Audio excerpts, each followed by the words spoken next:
Mame ma akwaba emfa umbra Ghana nsem TV GH so wofre me adwoa searching ebusuafo endra Ghana Armed Forces recruitment a ekoso enam so Ghana de hye bako enum ehwere omo enkwano nana aba anamoa a wo journalist aka Madam English Prefect e de ensem bia betudwa afa ho na ansa na me de ensem nana aba anamoa aka ebebro no ebusuafo endra Wednesday yina yehudie esi ewo Ghana ha no na kamia koye se NDC abanwe eba so no every Wednesday bia Ghana fo yete asema yenyem ehye ena no ena Ghana fo mpanifo omo ekwakodi dwumedi ewo boase ama oman Ghana plane e de omo kwohwe ho afofia nto ataba kumpo ama amehwewim na endra Wednesday Ghana de hye a omo eto Ghana Army forms a omo pese omo kwahye soja adwumem na omo ye adwuma anaso omo som oman Ghana no endra nesesenka omo koye screening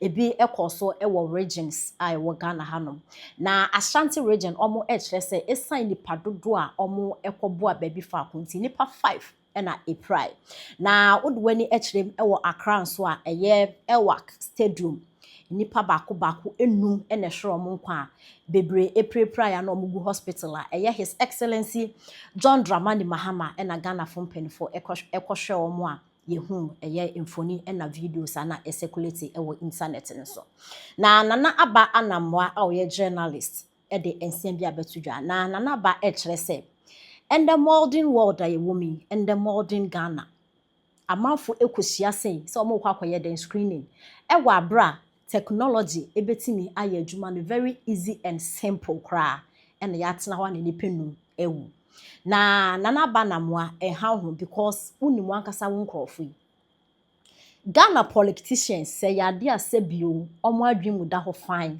na omo dwen oman Ghana ho a anka endra de esi no wouldn't have a record anka ensi o na me nso me kase se NPP aban eda so rule Ghana na eye Dr. Bawumia former vice president di Ghana so a anka de endra esi no wouldn't have a record because friends and digitalization na Ghana fo so omompe a omo choose eye dokon nkate angwa brode over digitalization no ehun fa so na ye hu na ebusuanfo ye de no to nchen kra endra nsem a ekọ no heya rehosem inti politicians anase sebio empanifo a omo da Ghana Armed Forces ano no ombetimi aswear with their life say na omo be for omo dadada na omo for omo wie ya na chese slot omo de ma ministers na MPs no ma cha wie omo ni nkrofo omo be fa omo nti amenti na mo ton forms bebrebe se ma Ghana de hye na mpon ka mo nchichemu a munim se nipa sei mo de date ni mo omo se omo nhia da kusenya asembesi no still mo koso ye wa abrasa wo kwa embassy se wo kofa wo kope ye fe ne say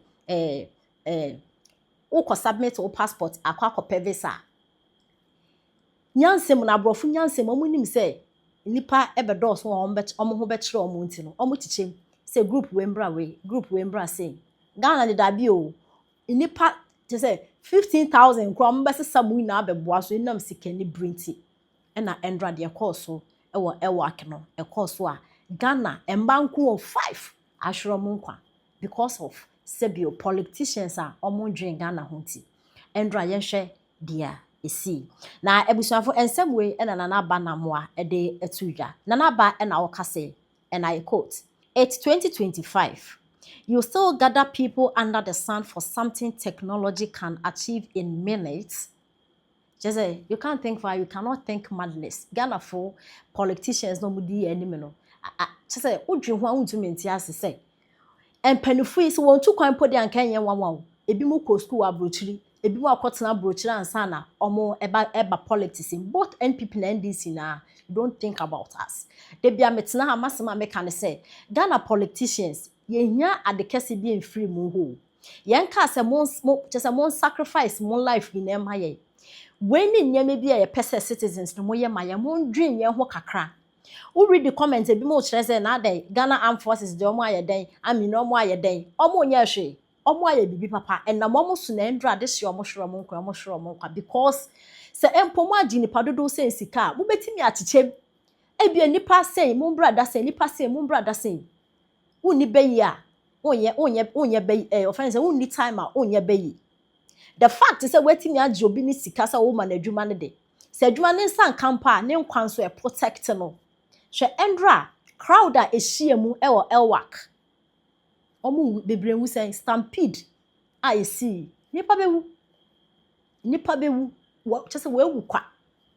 Yenya parliamentarian maami bia na dwen kerosene gum mekogum sa maami we no wahu ode sa ode anyi jimi sa ode anyi akotena parliament house kasa ye omo time e se nkan do omo na wo maami we ya bofra no me sure say incident bebre happen wo life me se nka wo at that time na wonya wo time nti na wanwu no I am putting it to use endo owu na enkrofo mofra no wu no yankopon ni mo ho hwe ye jimi asebio politicians ni bia jimi ana se Ghana mpelefo na adwen enu omutrain nti na science mu we si enra no totally nonsense just how dwo ha wonte ase na advanced countries no mo hwe yendi no mo se na nkrofo mo ye nipa na so mo ye mboa ye nipa o ye nipa na ye gu man mu but adwen o mo de dwen ye ni bi ye nyu otwe nyado a ye ni bi because he will be an kendra asem we yensi se nipa bebrebe we se mo se o mo mbeye screening how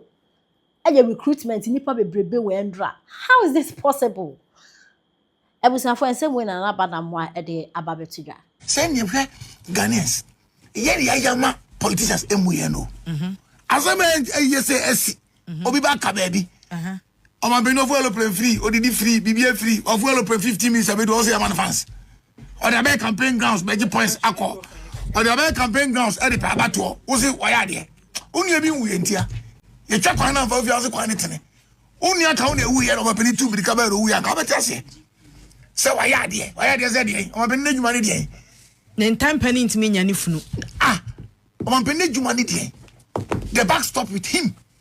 There was a president MP before my nipa ko bo twa su to ama bi suffocate about obi enhu until that president was there omani mo about the cancer send your money a canipa piece no moving forward ACB omani we happen no si fangwa se free so no to paper ni chine no nko ye de ompe ene ma ye de mo pe na ohun so so aba no peni wo kumase 45 minutes drive odu 32 minutes ye 45 na odu de in 10 time na mo kan na de no elope no e go over speed na what are they talking. Iti ye ka asem na ye ka so mampani aya ade se oba ho ntem na go mba no ngwan no sin go be ko no asa consent ye se rukutu police ye rukutu soldier how consent you na sem si ami go si go na ka benko. Sometimes when people are performing their lawful duties, let's not give them credit for performing their lawful duties. We are a campaign back when I come and tell we about them go see say o mampani ba ntem me hu so the drip is obi so doctor for na the drip is nko so oba antemi me unso wo bi pane 37 say me nwa kan 37 for we doing but ni so say they are rechiche kakra ba arechiche mrs omo pra mama wo yo ba omo nyina na mama wo yo ba tan wo yo ba tan agozo ko mi fie graduate bi amba order na ka me ba graduate ajo asafa ko bi no ko wa so arechiche what do you call arechiche mi fie graduate ma order mi fie obi eni soja da na de oyarin or so pra ye no so no de o and I'm telling you that arechiche is what. It is the medical team on who can 37 for now. On my proactive now in here, so let's give credit where credit is due. Some of us are teaching to about them. Is that what you're saying? So please, Munja look as maybe Uncle as someone of Enka. Politicians, we know this thing we are doing. John. People who will be employed know themselves. There are people in their home. I have your body selection come and Kobe. The only thing they don't compromise is health nema pena soja yan kuye what I say ade cost 60% 70% will be protocol cadres full soldiers anyone go ye djuma any one can go from emegu awiem na asema go si any ye ka obi bantem and some come mamu ni obi akrada me nua bi wo na kasa wo mbeko court me nua go wa so bantem na go si say bantem na go si say do ndi ye nim do ho abia de to asese won ye hu so what are they talking say some do munja ka o man we mu amanyofo kwa ye di timemufo tisu no ye nyai sense me abekeke you see the solution is Kennedy asem nani otatical ejuma people 61,000 people no go and choke and want to be military but we will still need the military. I agree but now the only way when you ejuma easier police one no na ya na but there be one negative so one positive say nipa no does say enya out of the many in a betimi enya the best the quality that we need. See about who was so And near me come my 2 MPP. Let me not tell you. Say maybe my time crying choku and near Casami and yet all these things were coming. So there are certain things that needs not to be repeated. Our time we were crowding them at Elwak. People were complaining. It was bad. What I say? What see Papa report to Riba? Our crowding for say over 3-4 days. Obi was crowded in 2021. I don't believe still involved. What stops us from scrutinizing those ones and look at those who fit into the thing and push them into it? What stops the government? What stops it? But the perception out there, MPP before I don't buy the MPP soldier.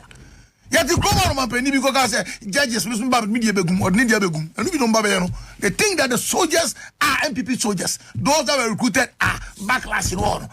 Because ministers on TSC in about 2000 B. Oma ye bibia I what facility with training on TSC.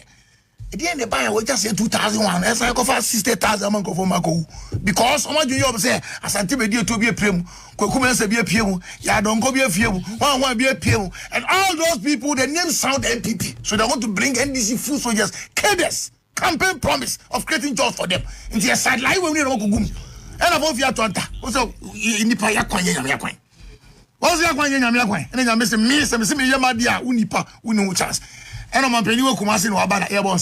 As a BC, I don't go Israel to play by what Kumasi Baba, my boss and my fans. I don't be by by politics. Why, yeah, dear, never seen now, name tell about the class. Jesus Christ. Oh, baby, come on, and our bunny or Baba Cooper, and what come baby, I catch us a month and penny because of Antema Cabatias. I just said, yeah, maybe my man and Contia by and I'm a friend. And I'm a Sajekuna and Quarano Sue. Was sending a man of Koya now who said your what's here now. And yes, say on baby fee. Into a crown or man chain. Now, because Miss Ebimo could drew one more Nanan and Sana Joe. Hey, Nanan and Sana Joe. Now, why was almost full Ewa Stadium Hall. And Ahomatin no me no binam quansoba. Ahomatin don't qua Ahomatin on 9 no binam quansoba. Obano on Yario. Oman Obano on Yare. What's an acquaint Amanisika? Messi ahombo kwa that is omo de paper wo document agada documents dia benra na wenye de di kan enye de tosum yero nya de tosum yensa Ghana Armed Forces are organize sa niema we na net 2025 mokoso gada ni padodo wo faako eno man hye se de soja fo de ma ene che say enioma ebrim nkrofo wo stadium honom said the entity was saying, I say, na ye didn't enter. Say, there be. Me say by now, or man, by now, you'll be my soa, and ka heads are Roliama will be a Juma crabono. And now, when him said me who can't tell you, and then I'm with your maya. I fed ye yan and say, ye fake in the end, you menano, ye say, fake. So I'm so rebel judge for your deputy defense minister were resigning. Me say, Nenkaba, me ba bona bason and yadeketua, because Ghana han yen tell who be you. And tensi some minister be etie dwumaso na ne negligence ne incompetence. So boy and komo abena, how do we stop always talking about an CAW and a Yamadima and a member of parliament? Oh, Mamma Lady. Unim asema or cano. Met me aka say audience na onyomo kasano. And yet the nasa audience no here at the time.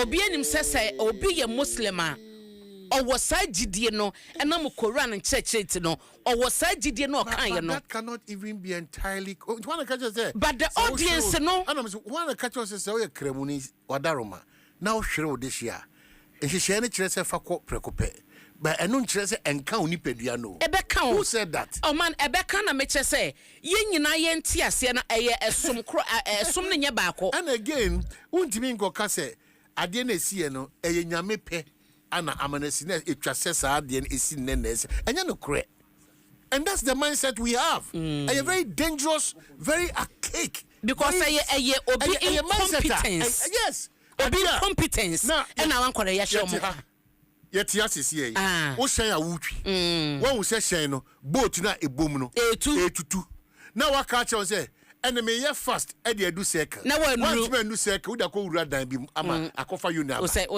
at that material moment no na esese saa de no esi eti nyansa ne nimde na nyame se obo ese ne se eno e wanfa So if members of parliament start talking this way, yes, how no, Ankasa, we can't accept it. That's it. And Ghana Armed Forces, they should bow their heads in shame. Also Ghana Forces on say, oh, you be I say, oh, you be favor.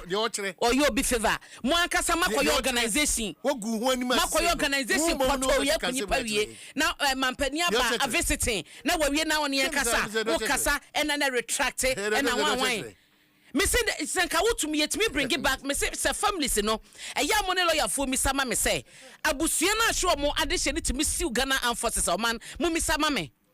Me say no me hu videos ni bia kwa ne deda fam e mai we deda fam abakokra de onwu ye wotum say o struggle so benya home na makoma akwara krafie o say me kwa basesia and no me koka abakosem de anima no yeti ha na mbofra 21 gender minister ne amon dwe o da so tina konwa so 21 yeti ha na wiem hyen pam abusuafo menka obi aya ade ntia asade no yone ni sie no ebesi ne awosen kura more eti omana nkasa ye chichire no.